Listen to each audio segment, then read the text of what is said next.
Hello and welcome to the debate number 48. This time it will be about Donald Trump, the US president.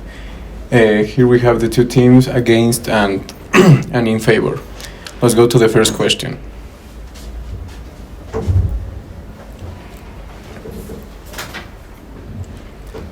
How effective was Donald Trump's leadership style in achieving his policy goals during his first presidency? What about now? You have 1 minute to develop your answers.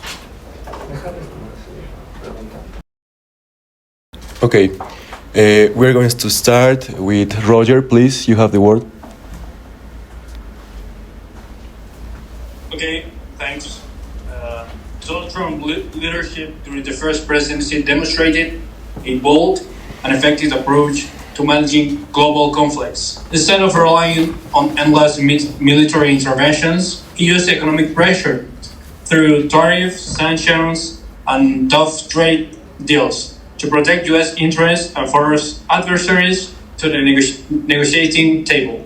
Historic engagement with leaders like North Korea Kim Jong-un helped de-escalate dangerous tensions, showing that personal diplomacy backed by strength can deliver results. Trump also strengthened NATO by pushing allies to contribute more to their own defense, making the alliance more balanced and resilient. His unpredictable and assertive style created leverage, compelling other nations to take U.S. demands seriously. Even today, his hardline stance on China and emphasis on fair burden sharing and continue to shape Americans' foreign policy, providing the lasting impact of his leadership. Thanks. Okay, thank you, Roger. Now, Sebastian, please. Okay, so I would like to add that it has been very effective, especially, I'm going to talk especially about the first presidency because it's been the longest time. First of all, I think he has very clear and decisive communication, which is he's very transparent with what he says and how he communicates with the world. He has no filters, which could be, sometimes it could be wrong, but I think in this particular case, it's always beneficial, as a president should be transparent with the way he speaks. However, as far as policy achievements, I think that the most important on his first presidency would be the Tax Cuts and Jobs Act, the deregulation, as well as criminal justice reform and foreign policy. I would like to add also that during his first presidency, he faced a lot of challenges, which one of them was, first of all, the impeachment, and second of all, handling COVID-19, which happened also during his presidency. That's it.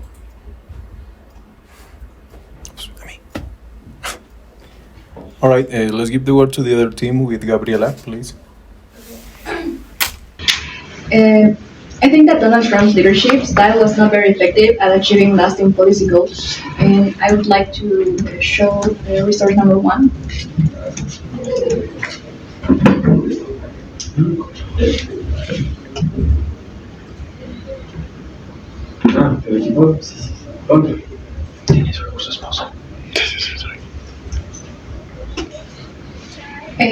So as can we see here, how Trump's presidency can be a colossal failure and stunning success at all once. So for what we can see, his confrontational style caused a lot of division and made it very hard to get support from the public. And this hasn't changed from his first presidency or this nowadays. And he still relies on quick actions rather than working together for lasting rules for the long term.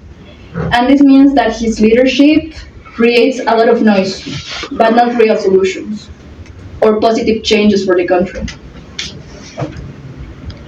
All right, thank you. So let's go with Bruno. Well, I think Donald Trump's leadership has proven highly effective in achieving his policy goals, both during his first term and now in 2025.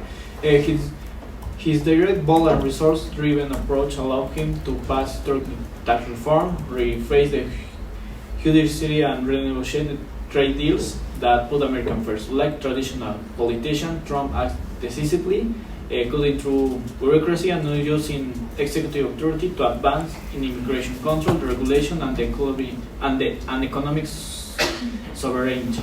While critic labels his style confrontational, it's precisely this firmness that delivers results. Today he continues to challenge the outdated institution and push for policy that protects American workers, families, and the national interest.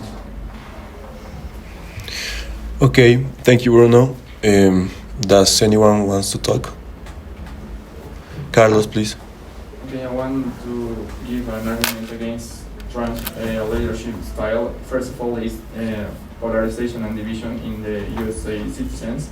Trump's confrontational style contribute to increase political polarization, making bipartisan cooperation difficult and alienating moderate voters, and also impulsive in decision making.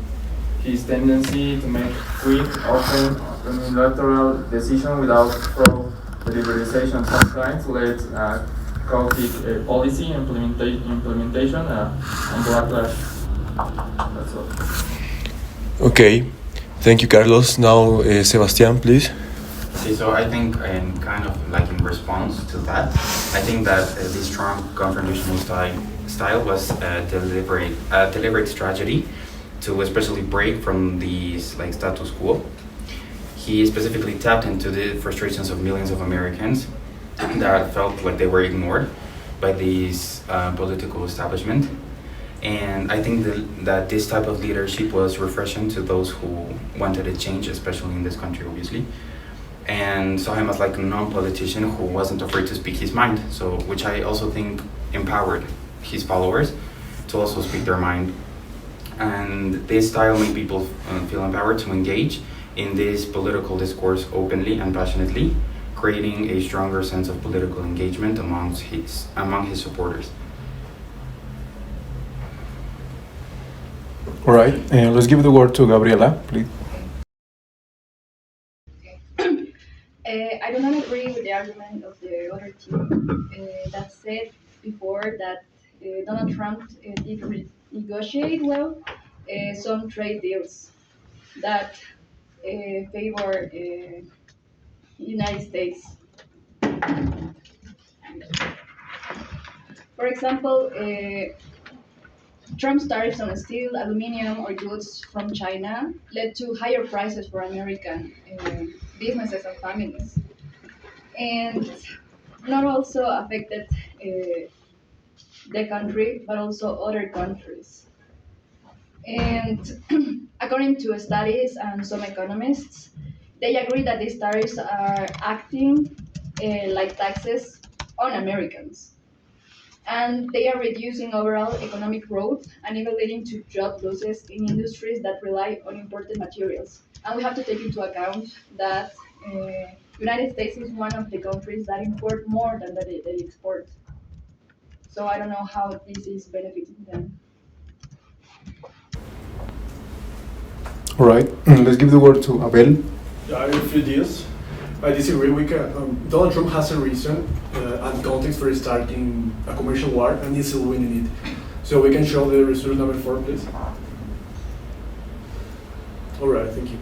According to the Produccion Institute, we can see how the current commercial war is merely a strategy to protect American products and the American people, from arenas, mismanagement and exploitation to crime and immigration in Mexico and Latin America. So I think that Trump only cares about his people, right? And this is his job. No worry about China or Bolivia. No, only his people.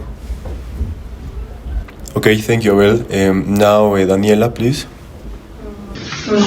Okay, I would like to ask to my classmate, how can you say that he cares about his people if those people are who are going to pay the increase of the prices because of the taxes? Because if you increase the taxes to China, for example, the Chinese business are not going to lose this difference that they're they need to pay to the United States. So they are going to increase the price of the product, the final price of the product, and this is going to affect directly the people. Thank you. Now, Sebastian, please. Okay, I think that maybe I could respond to maybe part of it. I think that yes, the tax increase affected obviously their people, but I think first of all this is something that has happened all over the world. Like everything has gotten more expensive, so the entire world has been more affected. However, I think that this is an incentive for Americans to consume their own products. So instead of importing from China and buying from the China market, I think that this price increase has also incentivated, like especially the production or the labor force from America to produce more so that their own people can consume what's theirs instead of what's from others. So I think in the long run it does affect people in general, but I think it also benefits their GDP, for example, because they're going to produce and consume their own things. All right, let's give the word to Gabriela. Okay, so let's not talk about taxes. I have another question. If Donald Trump truly cares about American people, how do you explain his administration's handling of the COVID-19 pandemic, which was very criticized for downplaying the virus, and also that spreading misinformation and leading to unnecessary loss of lives? All right. Let's give one more participation and then we go to the next question. Does someone wants to take something? Let's go with Bruno. Well, to end with the tariffs, I want to focus in that tariffs are not punishment, they're negotiation tools to defend American interests. For decades, other countries benefit from the open U.S. markets while imposing barriers to our goods. Trump ended that by imbalance by applying tariffs. He forced countries like, for example, China and Mexico to renegotiate fair deals, and also protecting jobs and reviving the key industry like steel, tech, and manufacturing. Yes, some prices may rise in the short term for the people, but in return, America gains jobs, strengthens internal production, and reduce foreign dependence. That's a national investment to see in a long term. Okay, we're going to continue with the next question, please. In what ways did Donald Trump's use of social media impact his leadership and public perception? You have 1 minute to prepare your answers, please. Okay, time's up. Let's give the word to Stephanie Marino, please.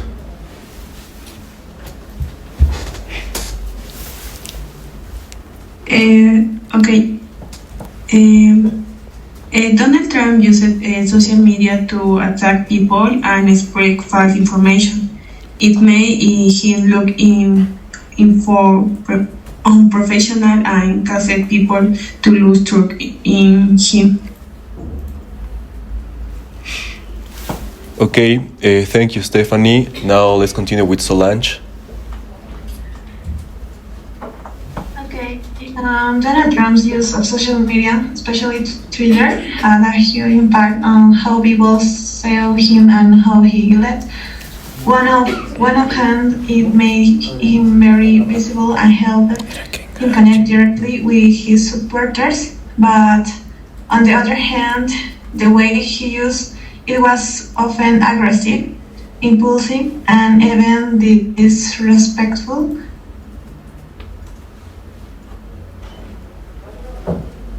All right, let's continue with Gabriela. Okay, can we see please resource number 8? Okay, so we can see here Trump's social media company opens new avenue of conflicts of interest. His approach blurred the line between personal opinion and presidential statements, undermining the credibility of official communication. And we have to take also into account that he was banned from Twitter in 2021.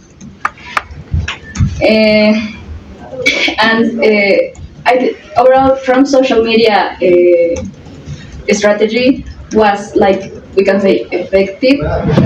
It also fueled a lot of controversy, misinformation, and challenged traditional standards of presidential leadership.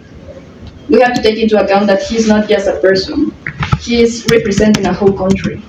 So just posting whatever is in his mind is not right. What are the primary achievements or criticisms of Donald Trump's leadership style? You have 1 minute to prepare your answers. Okay, time's up. Who wants to speak first?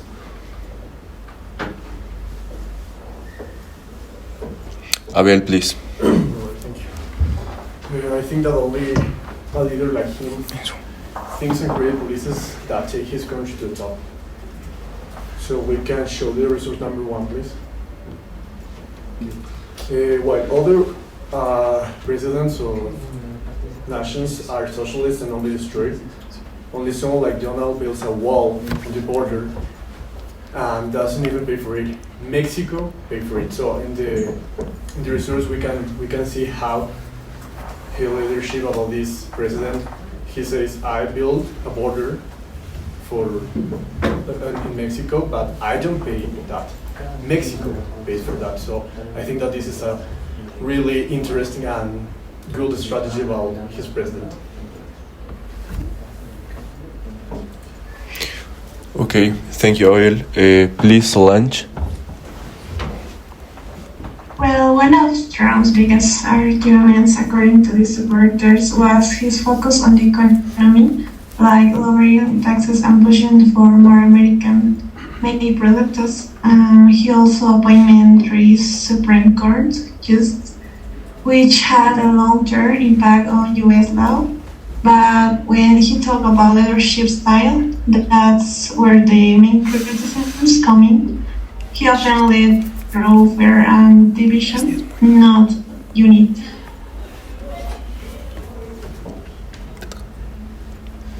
All right, does anyone have anything to say? Carlos, please. Complement with our partner is the foreign policy criticized, strained alliance. His American First of Donald Trump approach strained long-standing international alliances, for example, the European Union, and led to the tensions with traditional allies, for example, Japan or South Korea, complicating foreign relations and diplomacy. How did Donald Trump's trade policies, particularly with China, demonstrate his approach to his public leadership? You have 1 minute to prepare your answers. Okay, time's up. Who wants to start? Please, Bruno. Trump's trade policies with China were a reflection of his broader leadership approach, focused on the national interest, direct action and defiance of global norms when necessary. While critics argue that these policies were damaging to the international, relational, global trade stability, his supporters saw them as a bold attempt to bring China growing economic power and secure better terms for American workers. In summary, Trump's trade policies demonstrate his unwavering commitment to American sovereignty and willingness to take bold action to protect U.S. economy, regardless of the diplomatic or economic cost. This action highlighted his public leadership type, decisive, unapologetic, and deeply influenced by populist ideas. Okay, thank you. Abel, please. Compliment with my classmate, Bruno. Donald is a very intelligent leader. He's valuable, interesting, and strategic. He sees that the United States is truly a country worth exploiting. He's aware that a company in the United States can be very successful and profitable. I'm sure that if we, FSF, as a business school and business students, had access to the American market with a good business plan, we'd all be successful and rich as people. Donald knows this very well, and that's why he decides to raise tariffs. So we can show the resource number 5, please.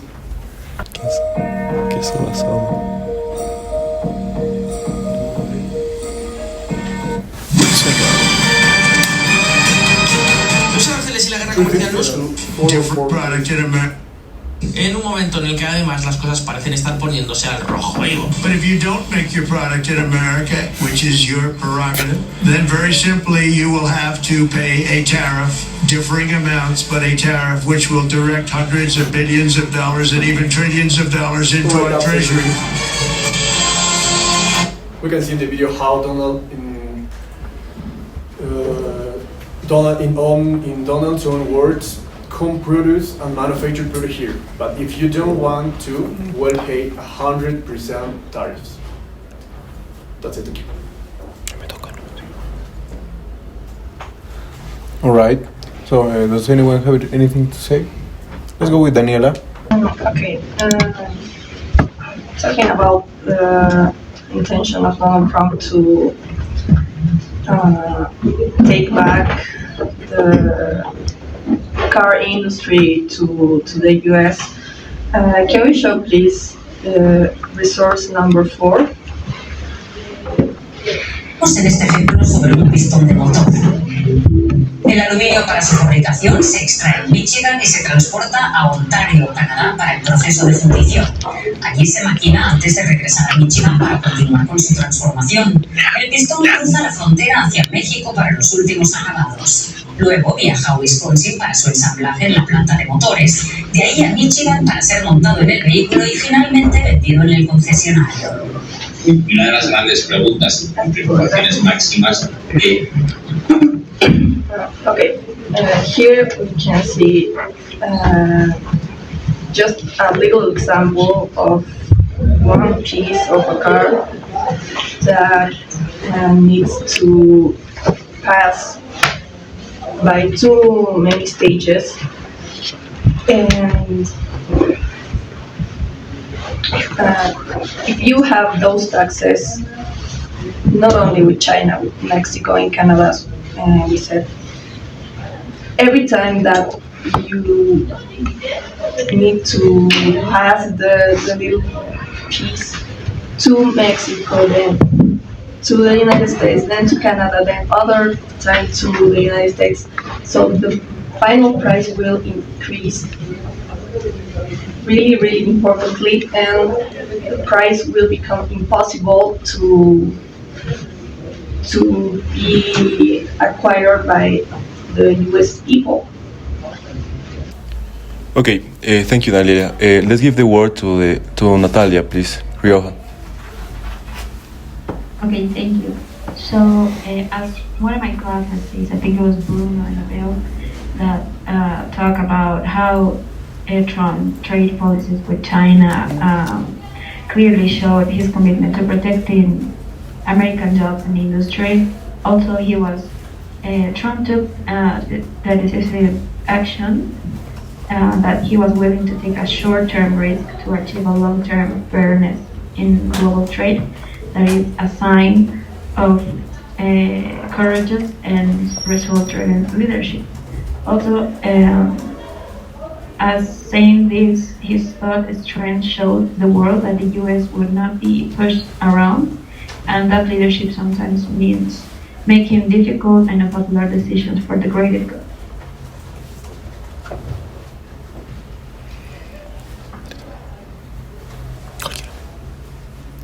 Okay, thank you, Natalia. Please, Carlos. Okay, Donald Trump's trade policies, particularly regarding to China, had significant impact on various USA industries. For example, the first industry effect is agriculture, because US farmers faced retaliatory tariffs from China on key products like soybeans, pork, and dairy eggs, for example, leading decreased export and financial strain on agricultural sector. Other is the energy. Oil and gas tariffs affect the energy sector by complicating trade relationship, particular for liquefied natural gas export to China, with face tariffs that limited market access. All right. So let's give the word to Bruno, and then we go to the next question. Well, in response to Daniela, thank you for the example. That's exactly what we want to eradicate, or at least reduce. Prevent the products from traveling between countries, increasing the production costs when the entire process can be done only in USA. We have the capacity to do so. So when you see, while you are seeing a problem, we are seeing an opportunity of a new business or a new implementation of a product in the USA. All right. In answer, let's give the word to Daniela. In response to my classmate, maybe you're not taking in account that taking the, for example, the car industry again to the United States, it would take at least 5 years, and you don't have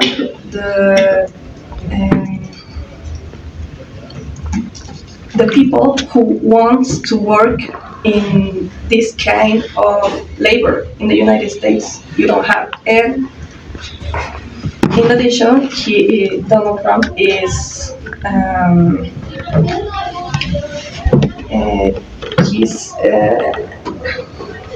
está expulsando a la gente que sí quiere trabajar en esas áreas. So, how can you make the industry great again if you don't have the people, if you don't have the capacity, and it will take so long time? All right, let's give the word to Sebastian. Okay, well, first of all, the question said particularly in China, but as the opponents brought up Canada and the US, and they are acting like the US are the only country that needs from them, let's not forget that Canada and Mexico also need a lot from the US. And with what you just said about Donald Trump is kicking people out that want to work in this particular jobs, for example, I think it's not that appropriate to say that, because he's not kicking people that want to work in those areas. He's kicking people that are undocumented, that unfortunately are working in those areas because their illegal stay only allows them to work in those type of things.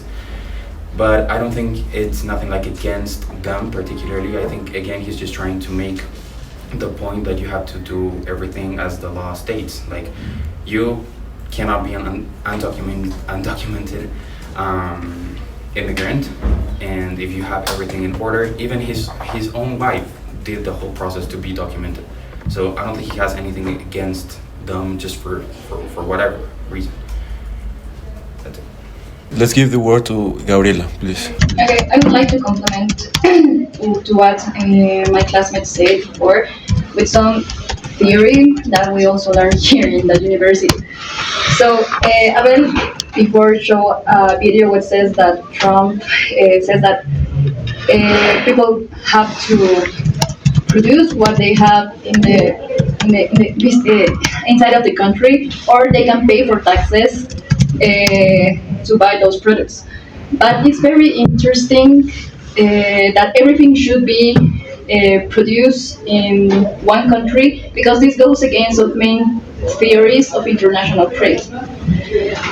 Because they said that we can see benefits of trade when there's exchange of goods between countries.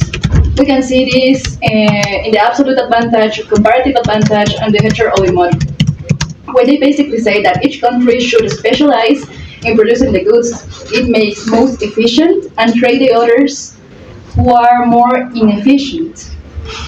So one country can't produce everything and benefit for that. They have to trade with other countries to produce and export what they are good at, and to import what they are not good at. Because we have to take into account labor, we have to take into account capital, and we have to take into account terrain. Which for all the products, I don't think United States have the capacity to have all of them and produce all the products and make Americans to pay for those very high taxes. Right, let's go with the last participation with Abel. Well, thank you, Gabriela, for the question. And I have another question for you. If you could build your company in the United States, would you do it, or do you prefer Bolivia?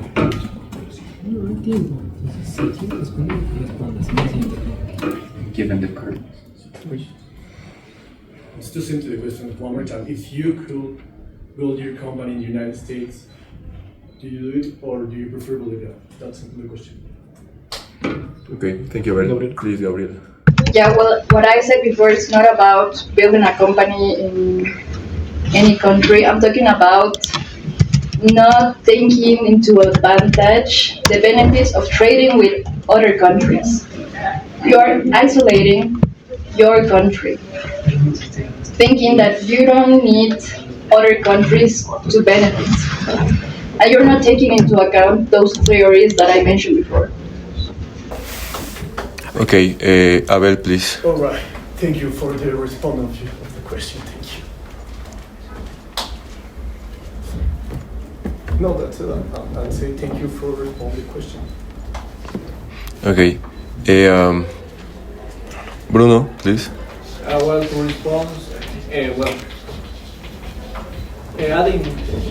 adding some information about Sebastian says, also responding on Daniela, what Donald Trump wants to do is reduce the illegal and informal work, which has caused poor working conditions as inflation generated by illegal immigration. We want to train our people to do the things that the people in other countries want to do, and also we want to praise the people that comes to our country to work in a legal form, not illegal one. And also, I know it's complicated to change the industry, but if we don't change like that right now, when are we going to do that? Are we going to stay there and waiting?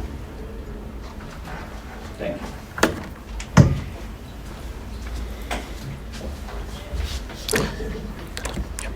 All right, let's go with the last question. Question number. How does his approach to international relations affect world stability? You have 1 minute to prepare your answers. All right, time's up, so who wants to speak first? All right, let's go with Bruno. Trump's approach to international relations can be defended as pragmatic and realistic rather than following globalist ideas that sometimes undermines U.S. interests. He focuses on getting better deals and forcing allies to do their part. Critics may label this destabilization, but supporters see that this is a necessary course correction after decades of U.S. overcommitment. His strategy sought to reset unfair arrangements and protect American sovereignty, sometimes at the cost of short-term tension, but with a long-term vision of fair, more balanced global partnership.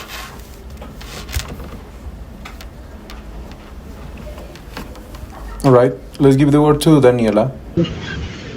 For example, there is the risk to suffer a global recession. And can we show the resource number 6, please?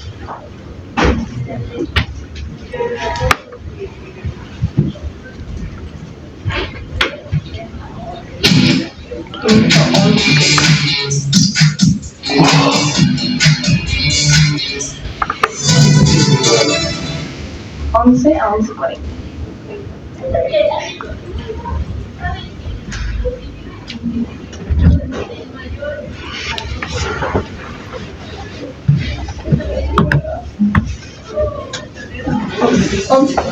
Pues estaremos celebrando el crecimiento para abordar Donald Trump. En pacto desde el 26 de abril, ambos organismos internacionales abordarán el posible impacto de este conflicto comercial en la economía mundial.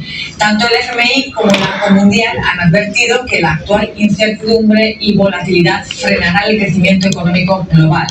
Por ello, instan a alcanzar acuerdos con rapidez. La directora gerente del FMI, Kristalina Georgieva, adelantó que las próximas proyecciones mostrarán una desaceleración del crecimiento, aunque sin llegar a una recesión y un aumento de la inflación en algunos países. Además, señaló que la política arancelaria del presidente Trump representa un riesgo importante para la economía mundial. Okay, let's give the word to Sebastián. Okay, so kind of in response to the question, I would like to answer from like a different point of view. I don't think international relationships between countries have to necessarily be economy-wise. I think that under Donald Trump's governance, there has also been a lot of peace between countries, not only an economic factor. For example, how he met up with the Russian president in his first presidency. as well as with the North Korea president, which no other president in the US has done before, which also led to different channels between countries as far as diplomacy goes. And I think that he worked really hard, especially again in his first presidency for these. And also let's not forget that after he left and when Biden took presidency, there has been way more issues between other countries, like Russia and Ukraine and the Middle Eastern things that he worked. He didn't necessarily solve, but he that like the relationship and he didn't solve these conflicts. But I think his way of being, or his way of being with other countries has left it very peaceful, and it didn't lead to something bigger. Okay, let's give the word to Gabriela, and then we are going to start with the conclusions. Okay, Donald Trump's foreign policy often meant making big decisions alone without working with other countries. For example, he talked about taking over places like Greenland, Panama, and even Canada, sometimes saying that he might use force to do it. So the other teams mentioned the word peace. Where can we see peace when a country wants to take some part of others' countries?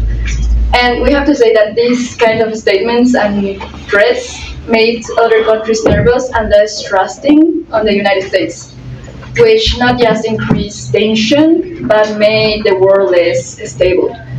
So instead of working together with alliances, Trump's actions and words often pushed them away. Okay, thank you, Gabriela. Does anyone wants to speak now? Alan, please. Yes, I answering a little bit about that it is not affect. While some might claim that global alliances are not essential, the reality is that the global challenges require collective action.